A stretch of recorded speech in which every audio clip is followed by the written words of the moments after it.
చీకటి పడితే మన నీడే మనల్ని వీడుతుంది. కానీ స్నేహం ఎప్పుడూ మనతోనే ఉంటుంది. మదిలోని మంచితనానికి మరణం లేదు. ఎదురు చూసే హృదయానికి ఓటమి లేదు.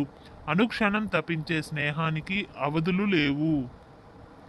స్నేహానికి కులం లేదు. స్నేహానికి మతం లేదు. స్నేహానికి హోదా లేదు. బంధుత్వం కంటే గొప్పది, వజ్రం కన్నా విలువైనది స్నేహం ఒక్కటే. భాష లేనిది బంధమున్నది. సృష్టిలో అతి మధురమైనది. జీవితంలో మనిషి మరువలేనిది స్నేహం ఒక్కటే. ప్రేమ స్నేహాన్ని అడిగింది, నేనున్న చోటు నువ్వెందుకు ఉండవని. అప్పుడు స్నేహం ప్రేమతో ఇలా అంది, నీవు కన్నీరు మిగిల్చిన చోట నేను ప్రేమనందిస్తా అని. ప్రతి భర్త తన భార్యను మరో తల్లి రూపంగా భావిస్తే, ప్రతి భార్య తన భర్తను మొదటి బిడ్డగా పరిగణిస్తుంది. ఇదే మధురమైన బంధం ఇప్పటికీ ఎప్పటికీ. గొడవ పడకుండా ఉండే బంధం కన్నా ఎంత గొడవ పడినా విడిపోకుండా ఉండే బంధం దొరకడం ఓ వరం. భార్యకు సేవ చేయడం అంటే బానిసగా బ్రతుకుతున్నామని అర్థం కాదు, బంధాన్ని గౌరవిస్తున్నామని అర్థం.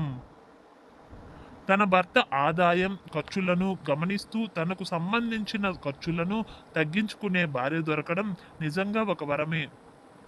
కొంతమంది మధ్యలో వస్తారు, మధ్యలోనే వెళ్ళిపోతారు. కానీ భార్యకి భర్త శాశ్వతం, భర్తకు భార్య శాశ్వతం. కావలసిన వాళ్ళందరూ మనల్ని కష్టకాలంలో వదిలేసినా కట్టుకున్నదొక్కటే కాటికైనా పద పోదాం అంటుంది. భవిష్యత్తు అంటే మనం రేపు 4 ప్లాన్లు వేసి చేసుకున్నది కాదు. ఈరోజు మనం చేసే పనికి ఫలితం ఇది. ప్రస్తుత కాలంలో ఉత్తమంగా చేయండి, గొప్ప భవిష్యత్తును ఆనందించండి. మీరు నిజంగా జీవితాన్ని ప్రేమిస్తే సమయాన్ని వృధా చేయకండి. ఎందుకంటే జీవితం టైంపై నడుస్తుంది. రెండో అవకాశం కోసం ఎదురు చూడకండి. ఎందుకంటే ఇది మొదటి దానికంటే కష్టంగా ఉండవచ్చు. నేను ఈ ప్రపంచంలో ఏదైనా చేయగలను. ఎందుకంటే నా రక్తంలో వైఖరి ఉంది. ఎల్లప్పుడూ ఒక వ్యక్తిని ఎంతగానో ప్రేమించండి. వారు మీకోసం ఏడుస్తారు. కానీ మీ వల్ల వారు ఏడ్చేంత చెడుగా ప్రవర్తించకండి. సులువుగా సాధించిన విషయాలు ఎక్కువ కాలం ఉండవు.